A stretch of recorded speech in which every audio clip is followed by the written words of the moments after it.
walking with it.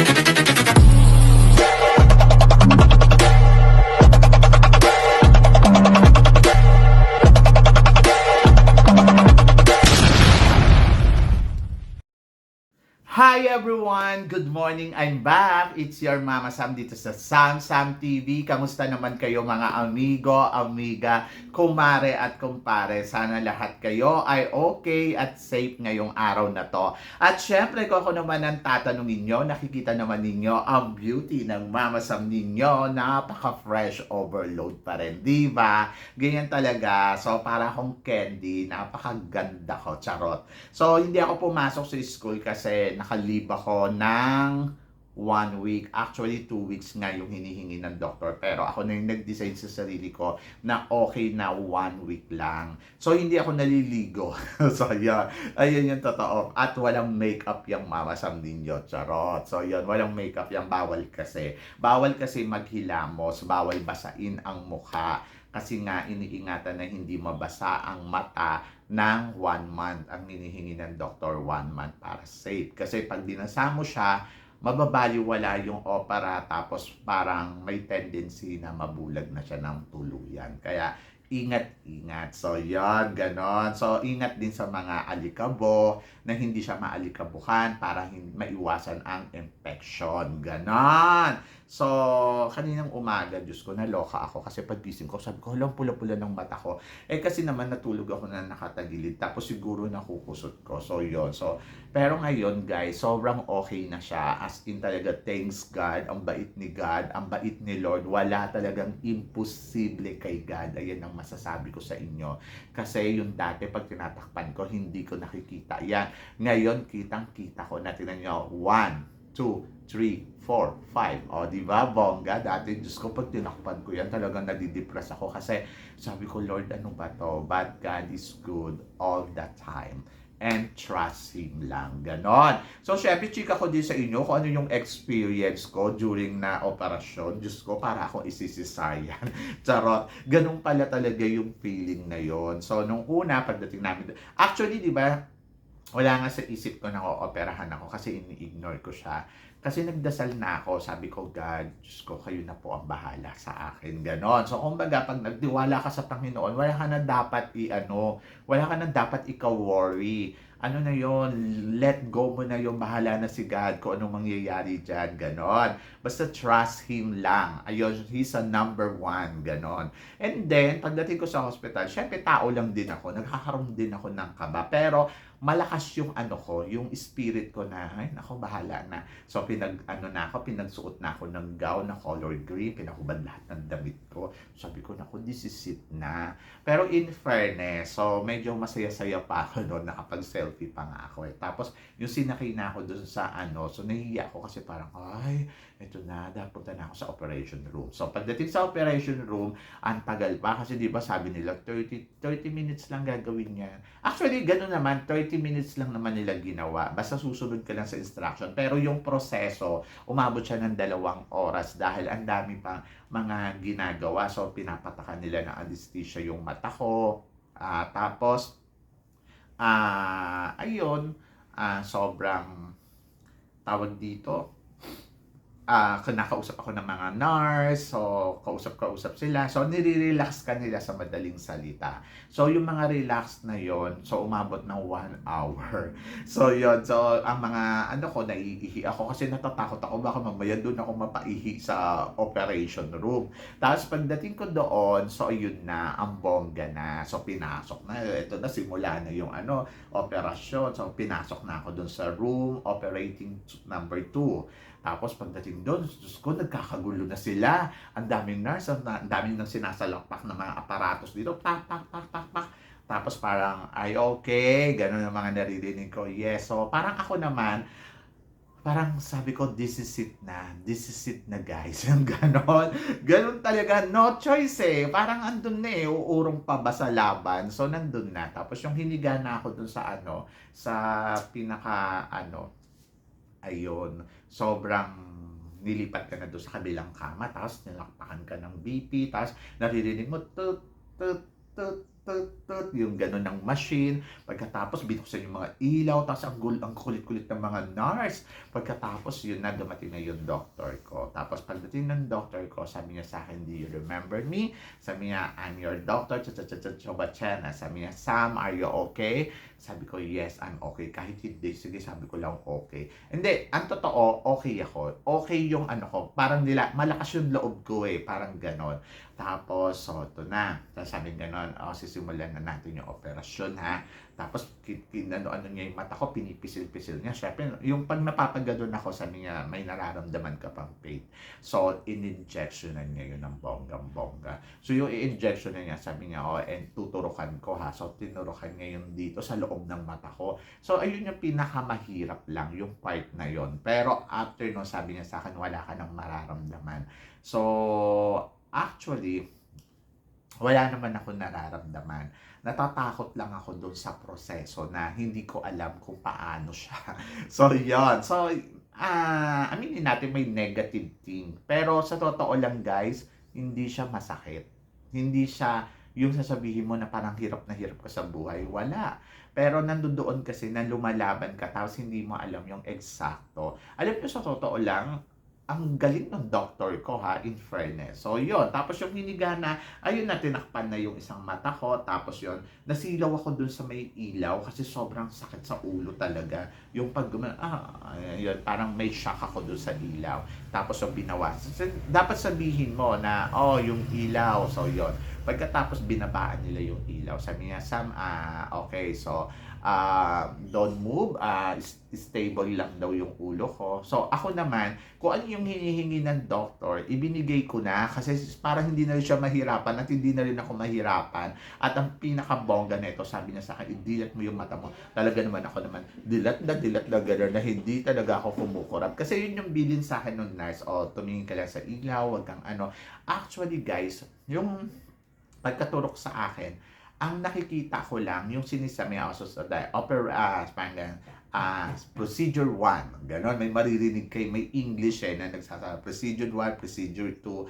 Tapos nagsasalita yung nurse, ganito yung, yung doctor, ganito yung gagawin. Tapos naririnig ko nag-uusap sila, ibigay mo sa akin yung knife, ibigay mo sa akin yung ganito.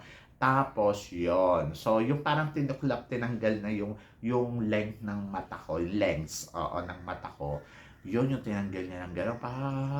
Tapos yung parang wala na akong nakita na parang ang nakikita ko lang color red, tatlong color red, tapos basta may nakikita akong tatlong butas na parang inaano niya yun. So, hindi ko alam po anong ginagawa niya doon. Tapos parang lumalaki yung butas, tapos nagiging parang ano siya, blue, red, ganun, tatlong tuldok. Tapos, yung sabi niya, "Okay, it's almost done." Sabi niya, don't worry, it's okay, you are good job. Parang ang galing niya kasi nung motivation niya. Parang sinasabi niya sa akin, ginawa mo yung best mo. Ayan, okay, tama yung ginagawa mo, ganon. Talagang ginanong ko na, parang itodo mo na to, ganon. Tapos, yung nilagay niya na yung parang yung pinalit. Sabi niya, ito na yung last procedure ha, ilalagay ko na yung ganito. Basta as in, wala akong nakikita. Basta ang nakikita ko lang liwanag na parang sinag.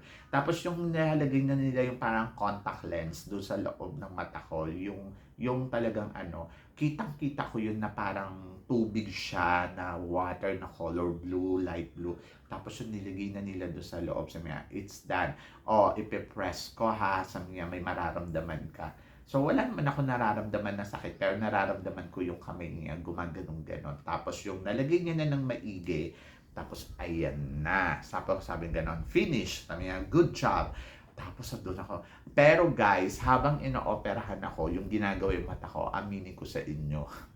Diyos ko, nakailang ama namin yata ako at ilang sumasampalataya. Ayun talaga, sabi ko, "Ama namin sumasampalataya." Ayun pa, "Ama namin sumasalangit ka, sabihin ng ngalan mo." Ganun talaga. Sabi ko, "Diyos ko, Lord, kayo na po ang bahala." Tapos naiisip ko yung mga co-teacher ko, naiisip ko si PE teacher, naiisip ko si No, naiisip ko si Teacher Diap, basta lahat ng co-teacher ko. Tapos, ang huli-huli ko naiisip si No. Sabi ko, "Nako, sino kumain na kaya? Naghihintay sa labas, ano kaya iniisip nun?" Ganon. Pagkatapos, after nun, sabi sa akin ng doctors, Sabi gano'n, oh, patapos na tayo.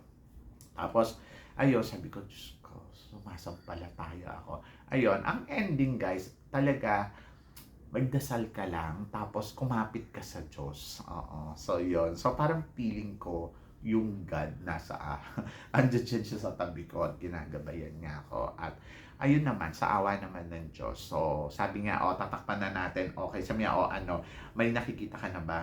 Nakita ko pinatay nila yung ilaw, tapos nakita ko yung anino ng doktor. Sabi ko, I see something. Sabi niya, okay. Tapos tinakpan niya na.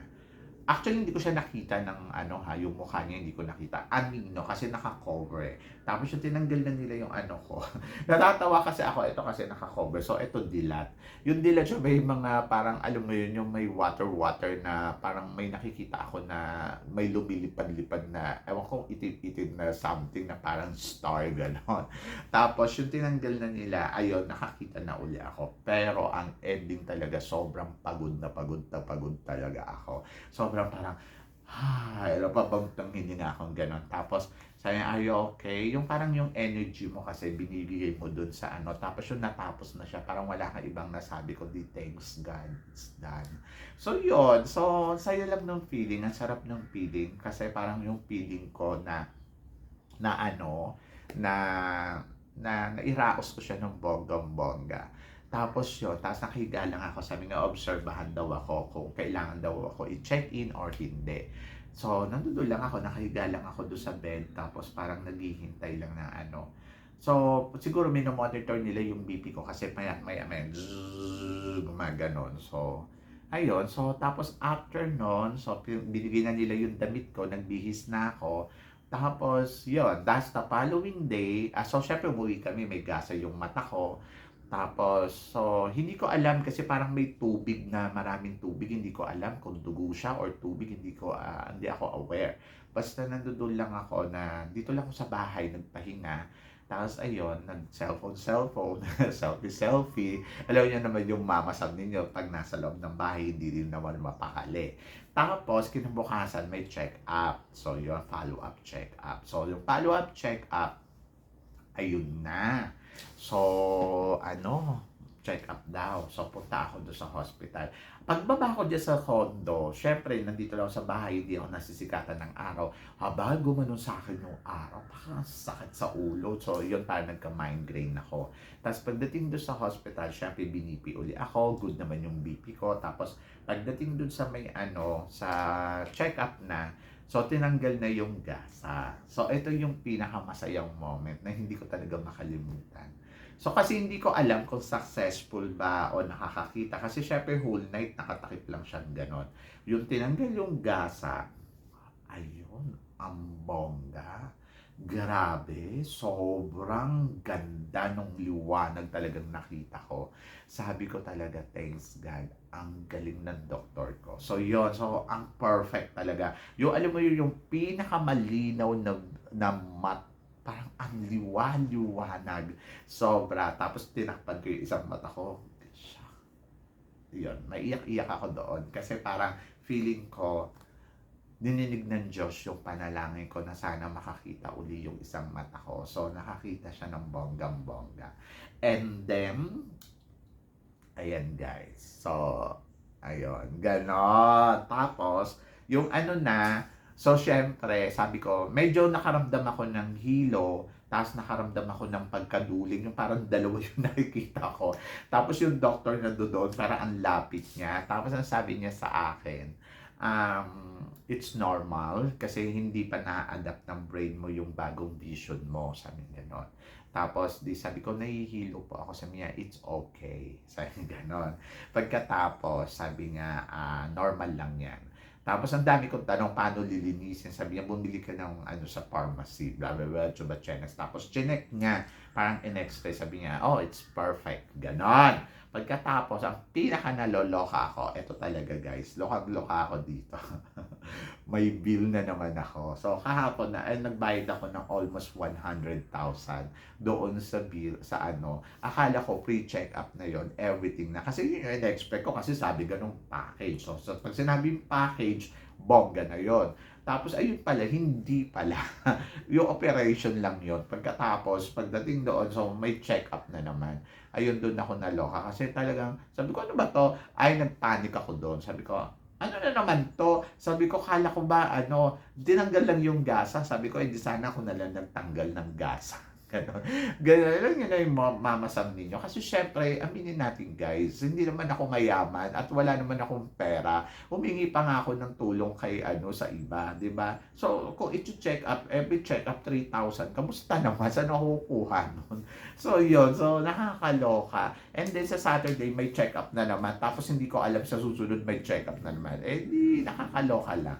Anyway, so wala naman akong magagawa, ganun talaga, kesa naman but ang importante dito ay yun, nakakita ka na ng bonggang-bongga. So yun, so ang mapapayo ko lang sa lahat, huwag kayong matakot, magtiwala kayo sa doktor ninyo, kung sino man ang may nararamdaman dyan, and then, mas maganda na yung pinapa-check up natin at ginagawa natin yung lahat para sa katawan natin. At ito yun guys, ang pinakamaganda. Kasi dati naglalakad ako parang Humpty Ngayon hindi na. Ano na siya, nakaka-catwalk na uli ako. Ewan ko, biglang naging balance uli yung lakad ko ng bonggang-bongga. Kaya thanks God talaga. So I hope na sana na-enjoy ninyo yung kwento ko.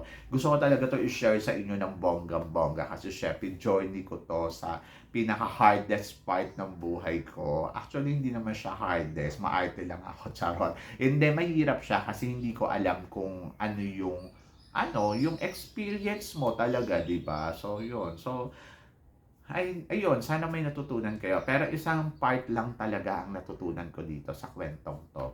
Magtiwala ka sa itaas. So, yun. So, lahat ng nararanasan ko dito sa Thailand. Dati kasi yung nagkasakit yung mama ko, I worry a lot. Kasi parang doon ko na yung sa Bible na parang dasal ka ng dasal pero wala ka palang tiwala sa pananalig mo sa Kanya. So dapat pag nagdasal ka isang beses lang at hindi mo na kailangan ulit-ulitin yun. To be honest ako, yung naranasan ko to, nandoon na nalungkot ako pero sabi ko, God, ikaw nang bahala, di ba? So mas maganda yung naayos ko siya at may isang mata pa ako. So ngayon, dalawa na ang mata ko. So, ayun, tuloy ang buhay, tuloy ang ligaya, tuloy ang saya. So, kailangan ko lang siya ingatan sa loob ng isang buwan. So, kailangan ko siyang maiwasan na magkaroon ng infection. Kanina nga umaga na loka ako kasi pagising ko parang sabi ko pulang-pula yung mata ko. So, siguro na-irritate gawa nga ng hindi pinatakan ng gamot. Kasi kailangan pinapatakan siya every 4 hours. Yung para siguro hindi natutuyo. Siguro sa labig ng aircon tapos natuyo siya. Kaya sabi ko, pulang-pula. So, syempre na-worry ako. Pero ngayon hindi naman na, okay na, bumalik na uli. Diba? So, yan. So, tiwala lang talaga sa itaas. Walang imposible, guys. So, yon. So, syempre maraming salamat sa mga nagdasal para sa akin, sa mga tao talaga na nagbigay sa akin ng encouragement na Mama Sam, huwag ka matakot, labanan mo yan, kaya yan, yung mga ganon. Nababasa ko yung mga message ninyo. Maraming salamat. Syempre sa best friend ko, si Rona LB, sa support na pagdadasal. Alam nyo naman, pag wala yan, ay nako, talagang mahina ako. So yun, so thank you so much. And then of course, sa inyong lahat, sa mga co-teacher ko, sa mga kaibigan ko, maraming salamat sa pagmamahal at support. So yun, thanks God. At higit sa lahat talaga ang Panginoon. So yun, thank you. I hope na sana na-inspired kayo dito sa kwento ko. So, please comment below kung ano naman ang chika mo. At saka, syempre, don't forget to subscribe my YouTube channel dito sa Samsam TV. Maraming salamat, guys. Hanggang dito na lang. Hanggang sa muli nating chikahan. See you tomorrow. Thank you, guys.